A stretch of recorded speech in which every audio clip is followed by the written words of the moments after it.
But it didn't happen here. Stephen Paddock didn't check into Chicago's Blackstone Hotel this summer during the Lollapalooza Music Festival.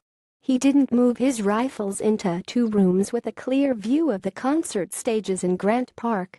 He didn't open fire on the crowd. Since TMZ reported Thursday that Paddock had reserved 2 rooms at the Blackstone during Lollapalooza, rooms he apparently never checked into, a small panic has rippled through Chicago. It could have been us. On social media, Chicago people have talked about being freaked out, terrified and shocked. Instead of the Country Music Festival in Las Vegas, where at least 58 people died in the torrent of Paddock's bullets, it could have been our town, our concert, our people. Las Vegas gunmen booked hotel rooms overlooking Lollapalooza, sources, but it wasn't. That's a useful fact to remember in the midst of the jitters. When disaster strikes, the notion that it could have been me is hard to resist. It's a common response, a mix of shock, empathy and self-interest. It's the way human beings often respond to terrible events that didn't hit them directly, with a kind of panicky relief, or relieved panic, an attitude the late Polish poet Wisława Szymborska captures in her poem Could Have, which begins it could have happened. It had to happen. It happened earlier. Later. Nearer. Farther off.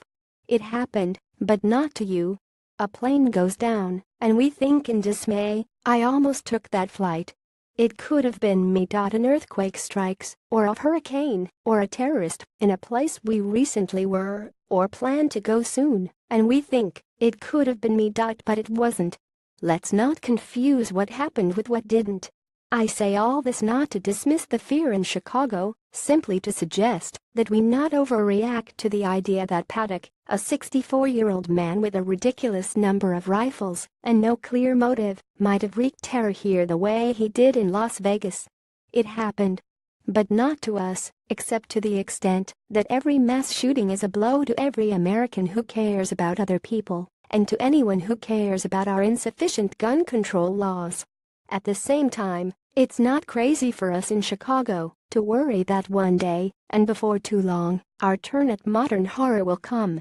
When something awful happens somewhere else, it can feel like a terror forecast. Watch out. Storm heading your direction.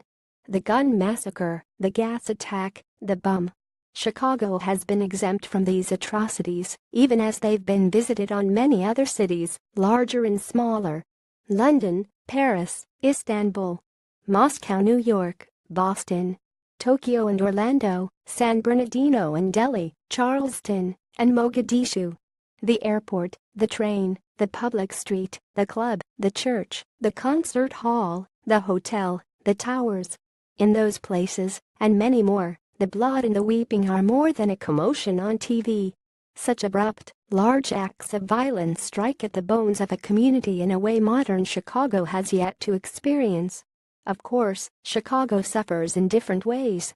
The assaults the city endures happen daily, most often in impoverished neighborhoods away from the city center. Nearly 2,900 people have been shot this year alone.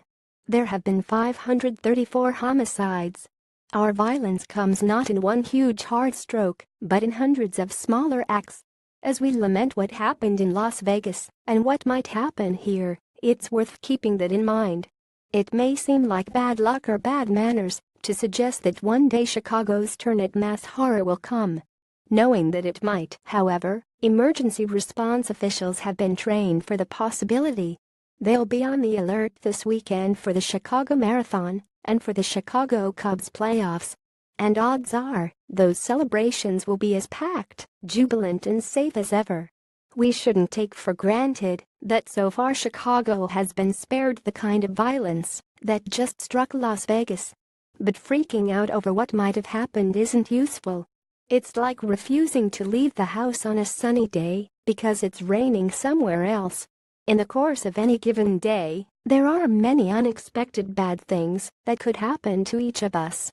A heart attack, a car crash, a fall on a cracked sidewalk. Odds are, they won't, not today, and so the same thing to do is to step outside the shadow of fear. Schmitch at ChicagoTribune.com, Twitter at Mary Schmitch.